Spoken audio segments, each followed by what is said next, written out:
Tombé.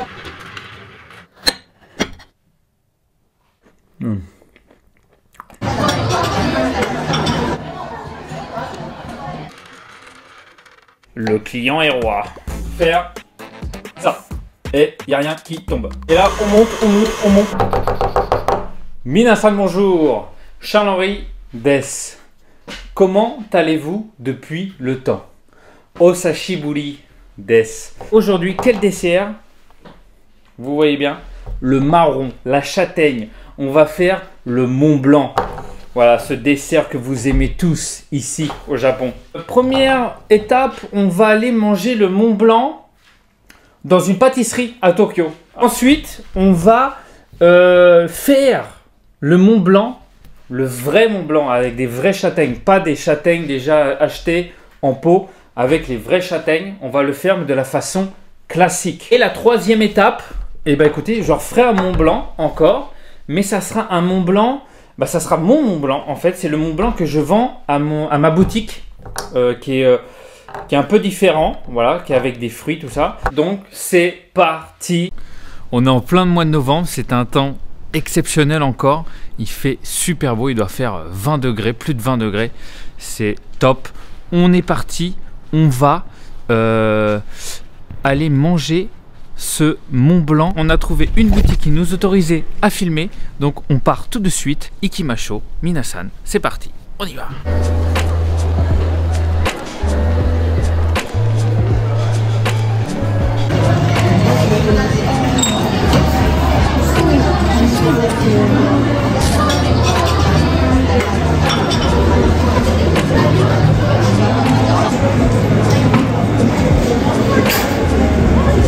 On est au restaurant Sabrina à Shibuya dans le building Ikarie et on a commandé le Mont Blanc parce que le Mont Blanc c'est leur spécialité apparemment. Ils font du fresh squeeze Mont Blanc et donc voilà, c'est arrivé, vous voyez.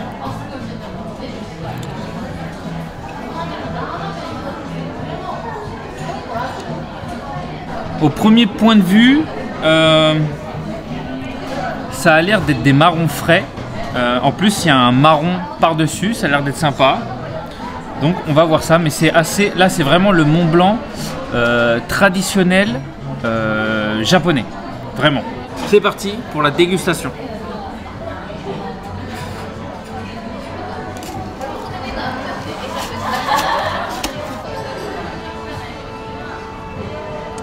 Donc premier point de vue, ça a l'air super classique. On voit la meringue, la crème fouettée et la purée de marron. Itadakimasu.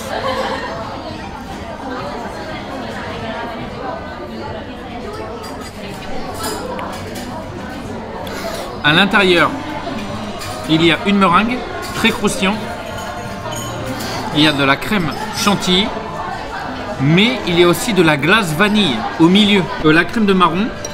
Et on a aussi une châtaigne confite. Donc la qualité de la purée de marron est bonne. Le côté glace vanille, c'est super intéressant. C'est la première fois que je goûte avec de la glace. Donc la glace plus la crème et la purée de marron, c'est très bon. Dans l'ensemble, le dessert il est très bon. On va pas mentir, voilà, c'est très bon. Mais le seul point négatif, je dirais que c'est la meringue. Je trouve qu'il y a trop de meringue pour voilà, pour la quantité de crème. Je trouve que la meringue est trop imposante à comparer à la crème fouettée et la purée de marron. J'aurais aimé moins de meringue. Et voilà. Après c'est sympa, il y a un petit morceau de marron. Donc bon, ça fait un peu de mâche. C'est sympa. Mais voilà, sinon c'est très bon dans l'ensemble. Et je dirais, voilà, c'est juste le petit bémol de la meringue. Voilà pour notre dégustation. Le marron qu'on a pris, c'est celui-là. Il est à 1650 yens. Donc, voilà, c'est pas cher. c'est un bon prix, quoi. Mais la quantité, c'est pas non plus trop gros. Après, je sais pas pour les Japonais, mais j'ai pas trouvé ça super gros non plus. La purée de marron est bonne. On sent le bon goût du marron. Et l'ensemble du dessert n'est pas trop sucré. Même avec la glace vanille, ça me dérange pas. Enfin, on n'est pas dans l'excès de sucre, c'est important. On va aller en cuisine faire à peu près la même chose finalement, parce que celui-là qu'on va faire, il ressemble vachement à celui-là. Donc on n'est pas loin. On part en cuisine de Shibuya, on prend l'hélicoptère, on s'envole et on atterrit directement Ikimashou. Wow. La plupart des gens ne font pas la purée de marron parce que ça prend énormément de temps à faire. On prend quand même les marrons frais, c'est le plus important, c'est d'avoir... voilà, c'est ce qui fait la différence entre un bon et un mauvais, on va dire, pas mauvais, mais on va dire un très bon Mont Blanc ou un Mont Blanc bon, quoi. Il y a plusieurs façons de le faire. Il y a soit on les cuit au four, on fait éclater la peau, soit on les fait à l'eau. Donc aujourd'hui je vais les faire à l'eau. Donc il y a deux côtés, ouais, vous voyez. Donc ce côté ici, c'est le côté où la peau est le plus tendre. Incisé en plein milieu, mais vous ne rentrez pas dans la chair. C'est très important. Donc c'est un peu dangereux, c'est mieux de le faire sur une planche. Ça a moins de risques quand même. Ensuite, on les met dans l'eau froide, dans une casserole.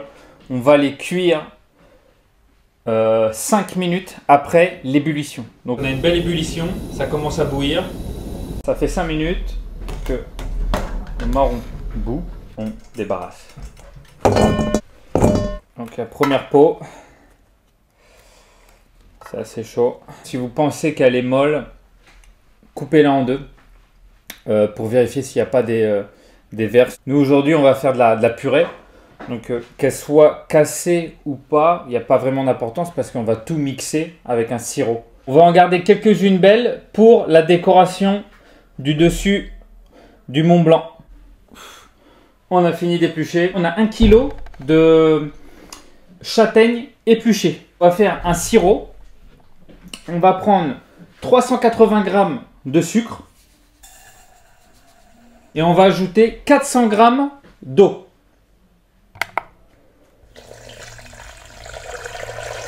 On met ça à bouillir. On va ajouter une demi-gousse de vanille de Tahiti. C'est des belles gousses de vanille. Donc ça, on va en mettre une demi-gousse. Et on va l'ajouter dans le sirop. Et on va faire infuser tout ça. L'autre gousse, on la garde. Et on va... l'utiliser pour la crème chantilly. On laisse le bâtonnet dedans pour infuser. Le Mont Blanc, est-ce un dessert français ou un dessert italien? Bah, les Français diront que c'est français, les Italiens diront que ça vient d'Italie. L'histoire dit que ça a été commencé par les Italiens et que les Français ont refait ça à leur manière. Mais bon, donc l'histoire un peu comme ça. Quand le sirop bout, et que le sucre est bien dissous, on va ajouter les marrons, les châtaignes. Donc on remue bien avant de mettre les châtaignes pour que la vanille se disperse dans le sirop.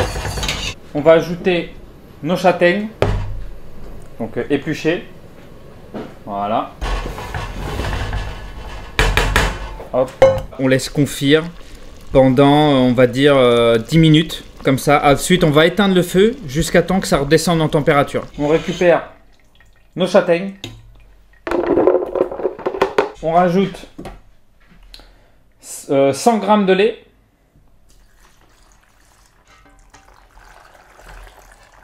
On a rajouté le sirop, du coup. On n'a pas mis la gousse, hein, évidemment. Et on va mixer ça.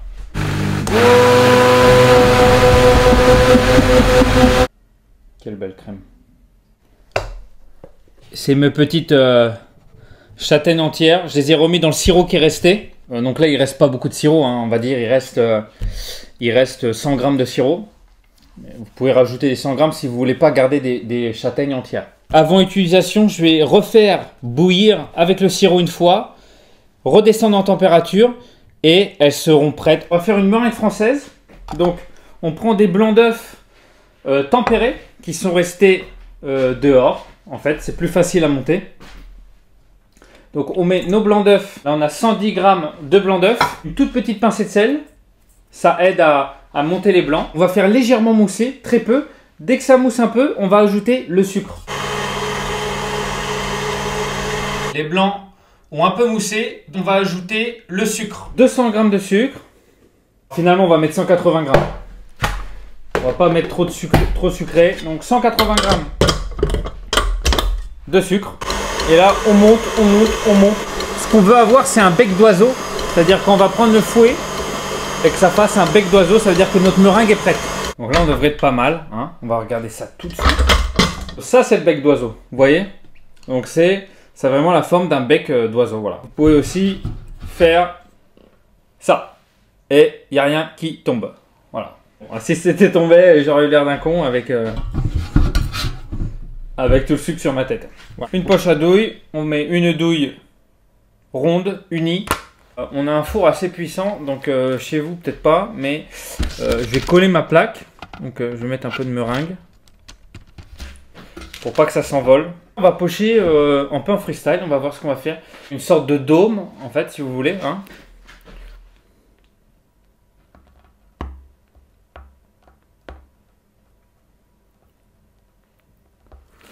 Voilà. On part dans le four. Donc là, alors, vous pouvez soit accélérer le process et le faire en 2-3 heures un peu plus fort. Mais le problème, c'est que votre meringue, elle va craqueler et elle va changer de couleur. Ou bah, le mieux, c'est de le laisser toute la nuit dans le four. Le plus important, c'est de laisser jusqu'à temps que la meringue soit bien sèche. Si le milieu de la meringue est pas assez cuit, bah, ça va être vraiment pas agréable en bouche et pas croustillant. Donc 90 degrés ou 100 degrés pendant quelques heures. Donc je vais voir si on va finir ça aujourd'hui ou pas. C'est parti. Et c'est bien décollé, mais je sais que c'est pas cuit encore, c'est trop lourd. On a sorti nos meringues. On a des belles meringues, bien grosses, bien épaisses. On va faire notre crème chantilly à la vanille. La crème bien froide et la cuve aussi. 185 g de crème. Et on met 20 g de sucre glace. Et on va ajouter un tout petit peu de vanille. On va en prendre juste la moitié de ça. Ça va largement suffire. Voilà. On met la moitié. Et là, on met à battre.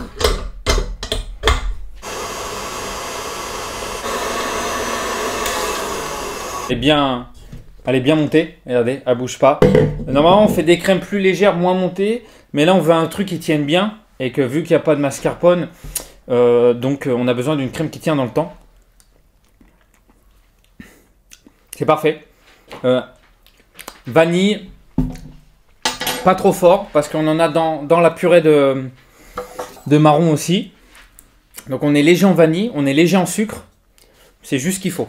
Notre crème de châtaigne, vous avez vu, qui a bien durci, qui a une belle texture, qui a une texture parfaite. Alors comme je vous ai dit, moi je mets juste de la crème de châtaigne pure. Si vous l'utilisez en boîte, il faut rajouter du beurre, du sucre ou je sais plus. En fait, j'ai jamais fait en boîte. On met en poche avec la douille à Mont Blanc. Donc c'est une douille avec des trous au bout pour faire comme des spaghettis, hein, vous connaissez. Alors je voulais vous expliquer aussi l'histoire du marron et de la châtaigne. Donc en France, on a des châtaigniers et on a des marronniers. Le fruit que produit le marronnier n'est pas comestible. Et il est dangereux pour la santé. En fait, on l'appelle le marron, mais finalement c'est une châtaigne. C'est ça qu'on doit comprendre. Donc le marronnier est un arbre, voilà, qui fait des marrons. Ça ressemble à la châtaigne, c'est comme ça. Donc c'est, vous voyez, la bogue, c'est une bogue verte avec des petites épines assez espacées. Alors que la châtaigne, comme ça, c'est plus des aiguilles très fines et plus longues. Il peut y avoir plusieurs châtaignes dans une bogue. Alors qu'un marron, il y a toujours un marron. Aussi, l'intérieur, le fruit est différent. Un marron est rond. Alors qu'une châtaigne peut avoir un côté plat et le dessus arrondi. Donc il y a vraiment deux sortes. On peut reconnaître, si vous n'avez pas la bogue, vous pouvez les reconnaître comme ça. À l'époque du XVIIe siècle, en fait, la châtaigne, c'était un produit, c'était un fruit pour les pauvres, si vous voulez. Donc il n'y a que les pauvres qui mangeaient des châtaignes. Pour atteindre la cour de Louis XIV, on a changé le nom en l'appelant marron. Et du coup, marron glacé. Ça a plu à Louis XIV, du coup, qui a commencé à manger ces marrons glacés, finalement, qui étaient des châtaignes. Donc juste en changeant le nom, ça faisait plus noble et ça séduisait plus. La seule façon de changer ça, c'était de changer le nom et de plus être une châtaigne, mais d'être un marron. Voilà l'histoire. Surtout, ne mangez jamais de marrons qui viennent du marronnier. Mangez bien des châtaignes, qu'on appelle marrons finalement. Donc faites très attention à ce que vous mangez. Allez, on continue. On prend notre meringue. Qu'est-ce qu'on va faire? Là, on va enlever un peu de matière. Il va vous creuser à l'intérieur, vous voyez. Dans le fond, un petit peu de purée de marron. Hein, voilà. On ajoute un peu de crème de vanille. On va mettre 2 petits morceaux de marron. On lisse bien avec la crème pour que ça fasse un beau socle. On le place au milieu de l'assiette renversée. On rajoute notre crème à la vanille. Voilà. Avec une petite spatule. Le plus important du Mont Blanc, c'est l'équilibre entre la crème, la purée de marron et la meringue. On va jouer sur les balances de la sucrosité pour pas être trop en excès, assez de crème, pas trop de meringue. Voilà, c'est ça le jeu finalement. La crème, on n'hésite pas. On se fait plaisir. Ça, c'est un Mont Blanc familial. Hein. C'est pas pour une personne. Hein. Voilà. C'est l'effet recherché. On va le mettre un tout petit peu au frigo pour avoir un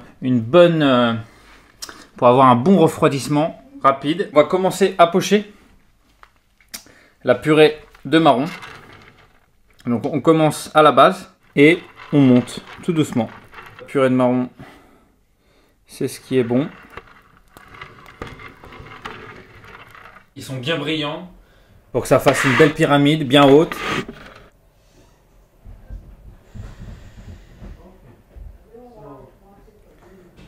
Voilà. Si vous avez les moyens d'en mettre, mettez-en. Le marron va rapporter une texture. C'est ça qui est intéressant. On va lui donner une petite touche. Alors des fois, il y en a qui saupoudrent de sucre glace. Nous, vu qu'on a fait de la neige avec notre meringue, on va rajouter un peu de neige de meringue, vu qu'on a creusé dedans. Juste pour, voilà, pour faire le petit côté neige. Et pour le petit côté luxe, évidemment facultatif, on va rajouter un tout petit peu de feuilles d'or. Ah, vous savez que j'utilise beaucoup la feuille d'or hein, pour mes tartes. Donc, voilà messieurs dames, le Mont Blanc classique français.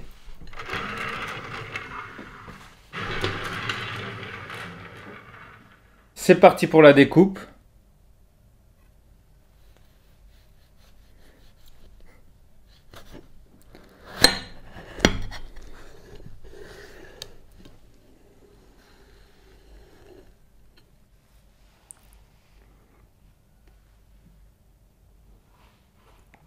Place à la dégustation. Une texture très fragile. Bah, c'est un Mont Blanc minute finalement. C'est pour ça qu'on le fait directement dans l'assiette. Parce qu'on a une purée de marron, du coup qui n'a pas le beurre, tout ça, qui est fraîche et très fragile à la découpe. Et qu'on a aussi une crème très légère. Et, enfin, tout est léger. Donc c'est vraiment à la minute, plus onctueux. Comme on pourrait dire dans un restaurant, un dessert à l'assiette. Donc on va taper dedans, hein, vraiment. Voilà, on y va, c'est bien crémeux. On va prendre avec un petit bout de... Donc là, on a une cuillère, vous voyez, avec tout. Donc vous avez la meringue, un morceau de châtaigne, la crème à la vanille, la crème de marron. Là, on est bien, là. Ouais. très bon. Très peu de sucre. Le Mont Blanc n'est pas un de mes desserts préférés. C'est un dessert que je mange, mais que j'irai pas manger, que je mangerai pas tous les jours. Mais si on me le propose, je le mange. Si je vais dans une boutique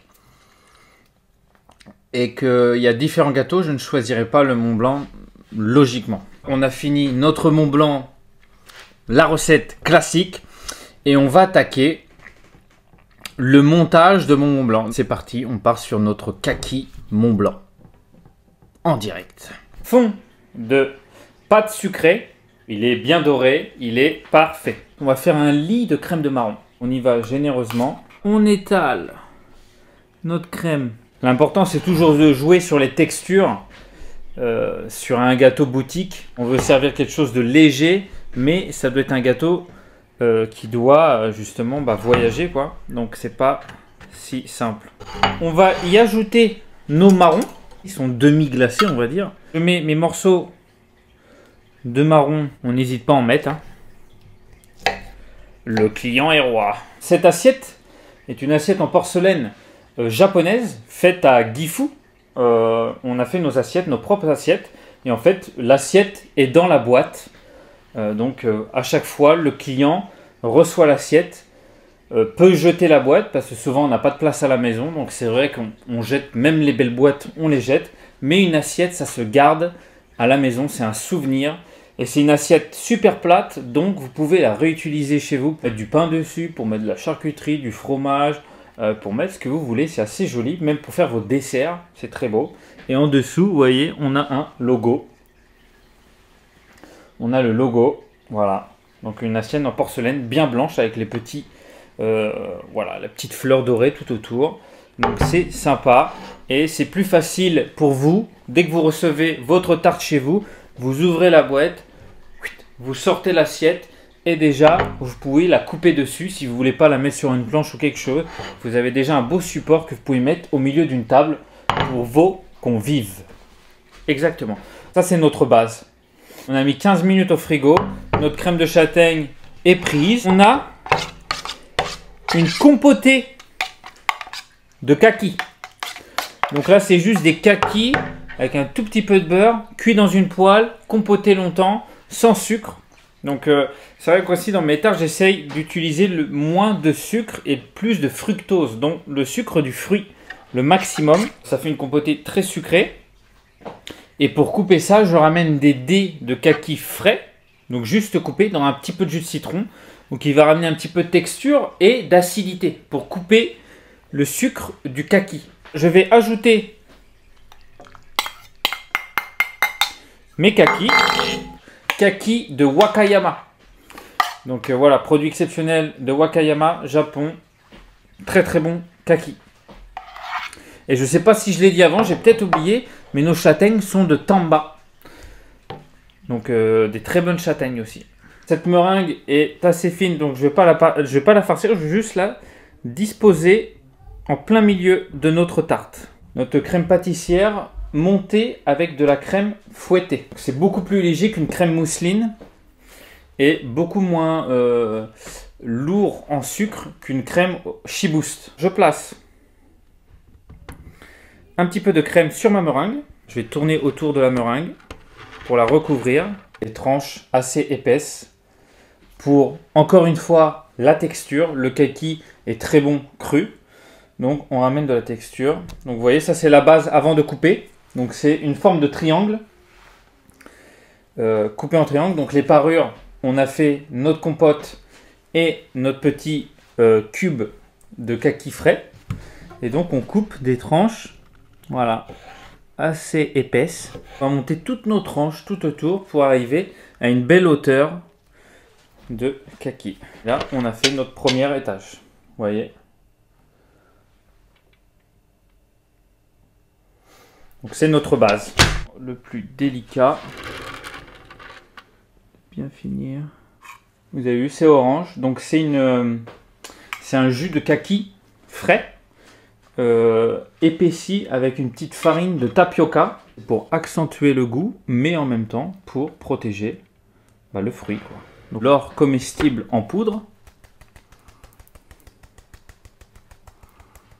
Voilà, ça c'est notre touche signature hein, de nos tartes.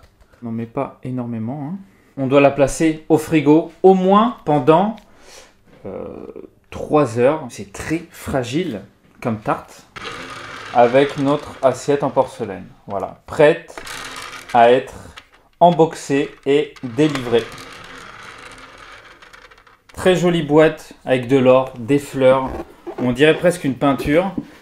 J'adore les fleurs, donc on a fait une box, voilà. Avec de l'or à l'intérieur, très sobre. Une petite description du produit, de comment on choisit nos produits, tout ça. Et vous avez un petit message spécial que j'ai écrit à la main et que je signe. La tarte finie comme ceci, à l'intérieur de la boîte. Voilà. Et quand c'est votre anniversaire, on vous rajoute vos petites bougies en or, voilà, avec le petit ruban qu'on va vous mettre dans la boîte, plus une petite plaque en or Happy Birthday, qu'on vous met ça à l'intérieur. Vous ouvrez et vous avez une belle surprise, une tarte que vous pouvez prendre directement avec l'assiette et présenter à vos convives ou la personne avec qui vous fêtez un anniversaire ou ce que vous voulez. On ramène ça dans un grand sac, même design, voilà, les fleurs, très beau sac avec les poignées en or. On essaye de faire vraiment le maximum pour faire une bonne impression à la personne à qui vous allez offrir ce cadeau. Voilà minasan. Merci d'avoir suivi cette longue vidéo. Si ça vous a plu, et j'espère parce que le Mont Blanc, je sais que c'est très important pour vous le Mont Blanc. L'histoire, la dégustation, le classique et le moderne. Si vous aimez ce contenu-là, dites-le moi dans les commentaires. N'oubliez pas de supporter la chaîne en mettant un like. Vous pouvez aussi activer la petite cloche. Et j'espère à très vite pour une autre vidéo et pour d'autres aventures qui arrivent très prochainement, bien sûr. Merci à vous et bonne journée. À très vite. Asas.